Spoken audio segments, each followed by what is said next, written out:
Welcome back to Library's YouTube channel. In today's class, we'll be learning how to make this cute tube top. Okay, it's a bustier blouse, and I'll be taking us through how to cut and sew this.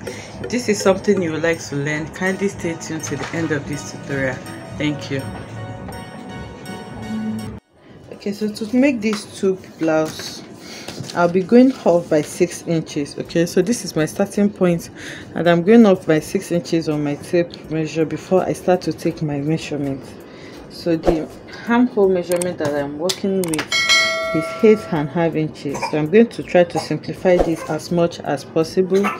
The bust point measurements that I'm working with is 10.5 inches for the bust point. The under bust is 14 inches, and then the half length I'm working with is 18 inches.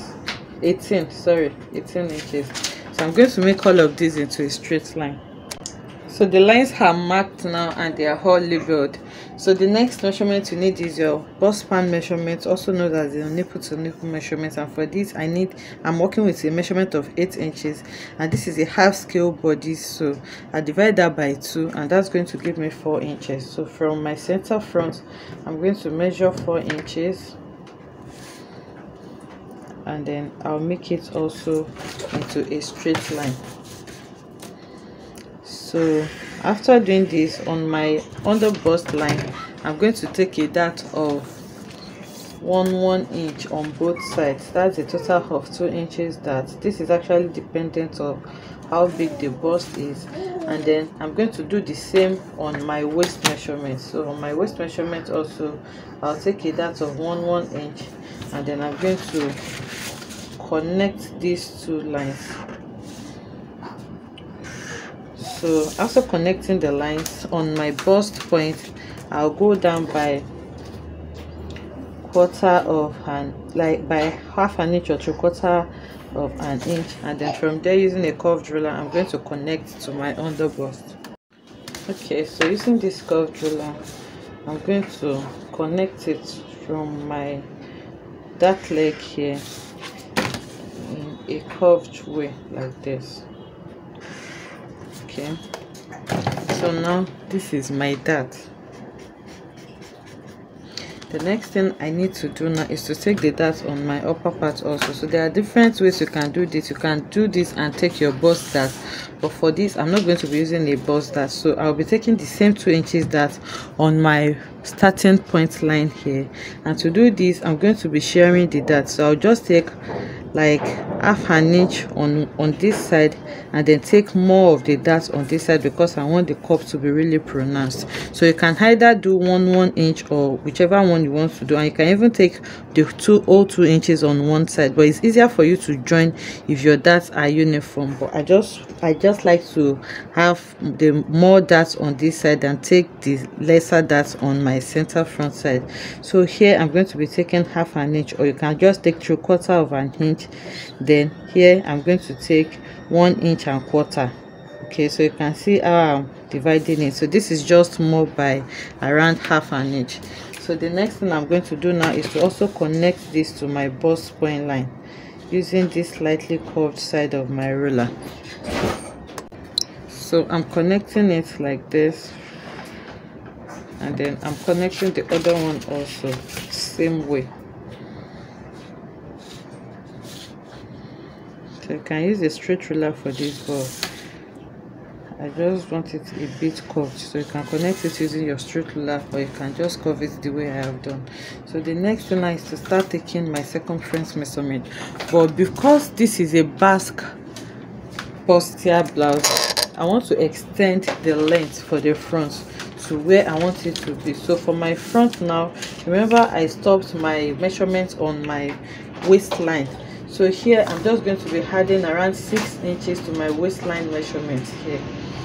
So I will extend this to 24 inches. It can be more. Okay, so now I have it up to that point, and then I'm just going to extend my dart line to that measurement. Okay, so this is also going off. So the next thing now is to start taking my circumference measurement. The bust circumference I'm working with is 36 inches. 36 divided by 4 is going to give me 9 inches. So I'll measure what I have here. This is around 3 3/4, and then I'm just going to continue that here so that I don't have any shortage because of my dart. So I have 9 inches here. The waist I'm working with is, so if you're my under bust and my waist measurement is actually the same. So if your under bust and waist is different, you need to take your round under bust measurement also so that it can be really fit, or you just do a bust tightening by taking a bust dart there. So here my waist measurement is 30 inches, whereby first is going to give me 7.5. So I've measured 3 inches here, and then I'm just going to shift this and continue my measurement. So I have my 7.5 inches, and then I'm going to connect it. Okay, so now this is what my measurement is looking like. I don't need my hip measurement because I'm just going to curve this to meet my body. So to do this curve now, I'm going to try to close this dart that I have here. Okay, so to close it easily, you can just slash open one of these. I'm just going to close it like this, so you can see how I've just folded my dart over. So before I do that now, on my center front, for my center front, I'm going to measure 1/2 inch or 1/4 of an inch because I don't want the hack to stop at my exact center point measurement. So I'm just measuring like 1/4 of an inch there, and then I'm going to close the dart. So once I close my dart, I'll straighten it out like this, and then using my curved ruler, I'm going to connect from this waist point all the way to where the 1/4 inch stops using this curved ruler. So you can see how I have placed this. So from here now, I'm going to make my mark like this, and then connect it like this. So after connecting it, this is what I'm going to have. So now I'll move to the upper part to shape out my neckline. So this is like a sweetheart neckline that I want for this pattern. So to do that, remember we already went down by 6 inches when we want to start taking our measurements. So you have to consider that so that you won't go down too much if you don't want it so low.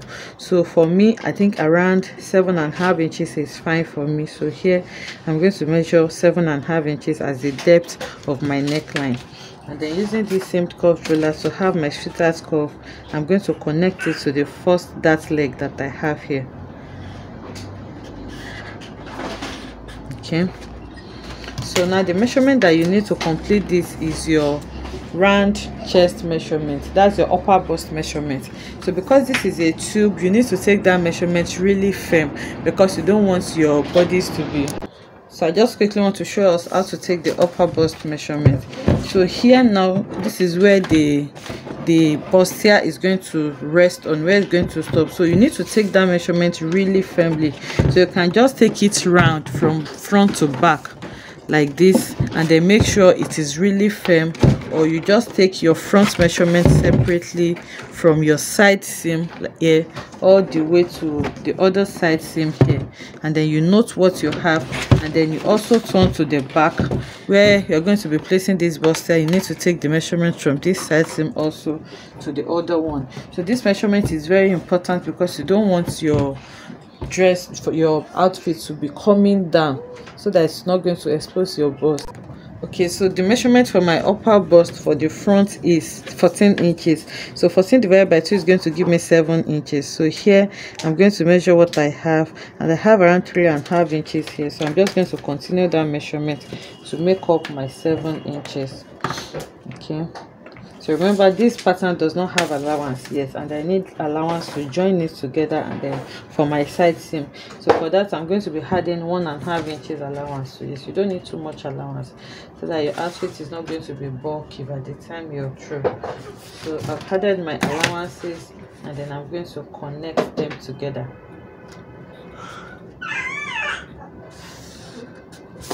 Okay, so remember this is not going to be having an armhole. It's a tube blouse. So I'm going to be connecting from my second dart leg to where my body stops. So to do this now, I'm going to check what I have on my dart leg here, and I have 4.5 inches. So I'll make sure that I have that exact 4.5 inches here, so that it's going to be easy for me to join it.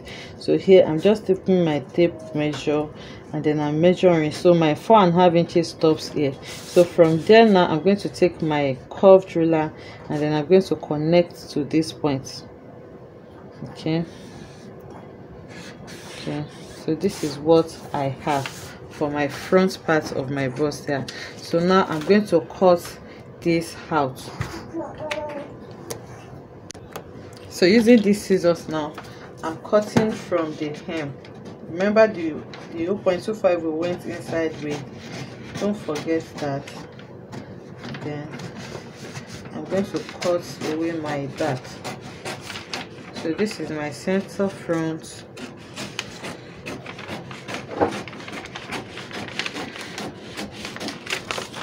and then I'm going to cut my, so your neckline can be lower than this. I'm just okay with 8.5 inches, so that's why I stopped this there. And then I'm going to cut out the other side also.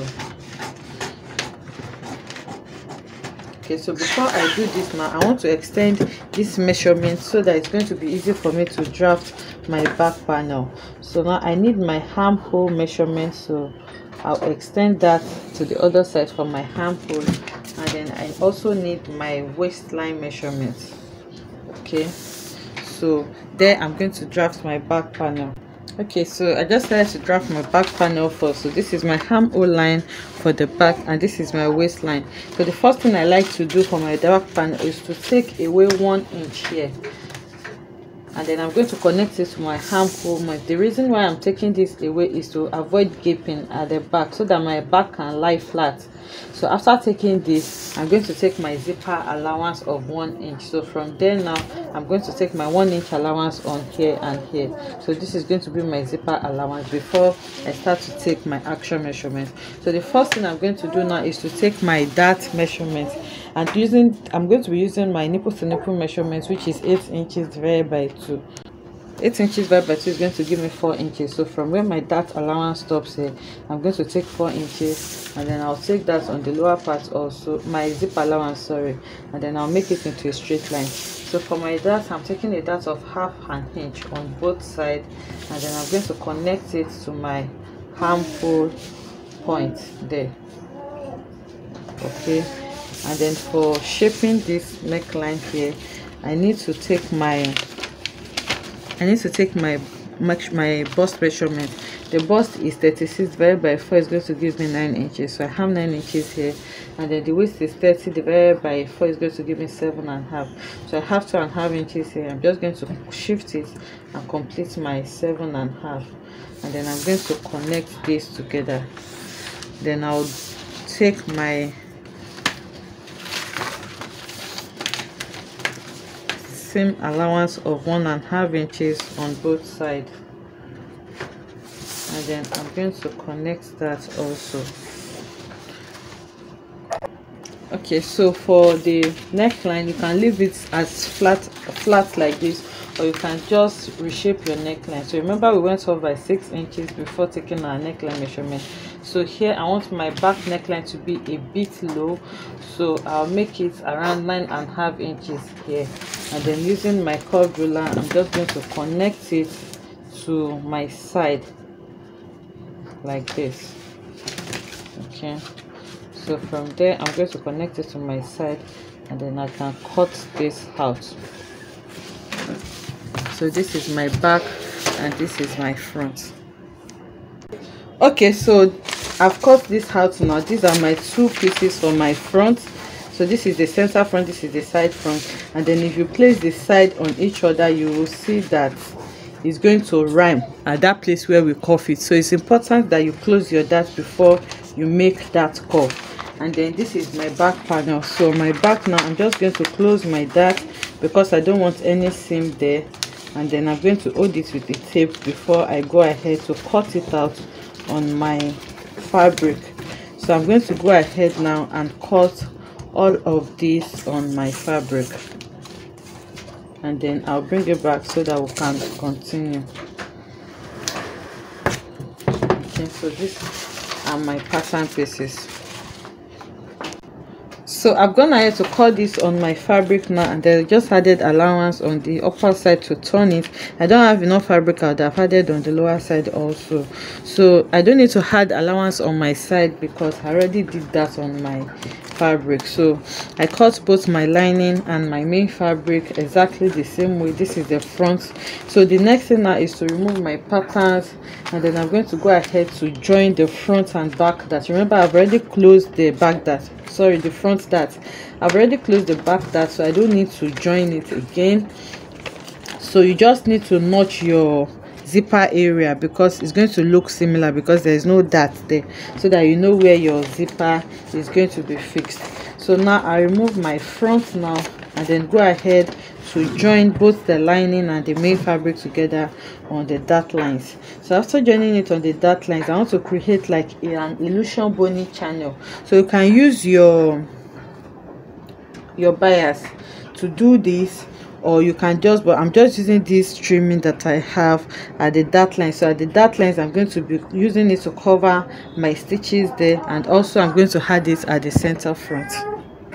So I'm gonna have to sew the darts together, and like I said, I just sewed this to the sewing lines. So before you do this, you need to iron it because this is for illustration purpose, and I just have to quickly do this.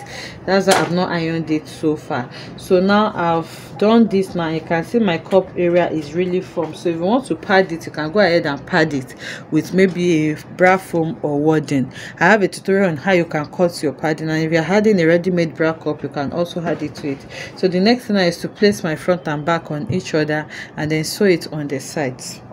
So I've gone ahead to sew my back and front together now using the allowance, and then remember that your side seam must match because you are still joining it together. So after sewing it together now, what you have done to this, you're going to be repeating it for your lining also.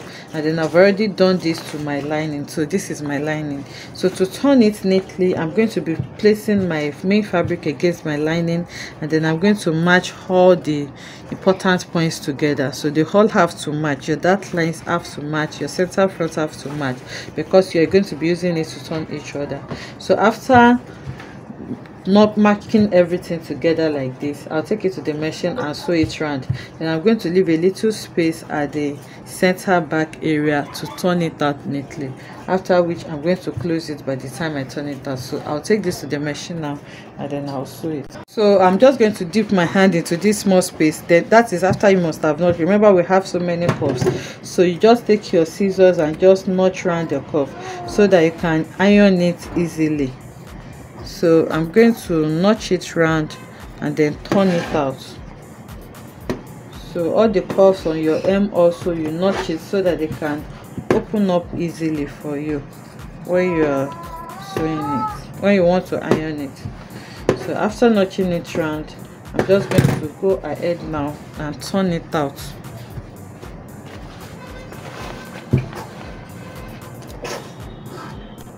So I've turned this out now. The next thing is for you to go and iron it flat so that it can be nice and clean. And then on this small part where we turn it, I'm just going to fold it over and use my thread and needle to hem it neatly, or you just put your hemming glue in between and then iron it so that I can glue it for you. So now I'll iron this now and then take it to the mannequin so that we'll see what it looks like. Okay, so this is what the two blasts is looking like on the mannequin. So all I just need to do is iron this properly and my blouse is ready. You can see the basque effect on the lower area, and then you can see our neckline. So it can be as deep as you want depending on your choice. I hope you enjoyed making this tutorial with me. If you enjoyed this, let us know in the comment section. Like, comment and subscribe to our channel, and I'll see you in the next one. Bye.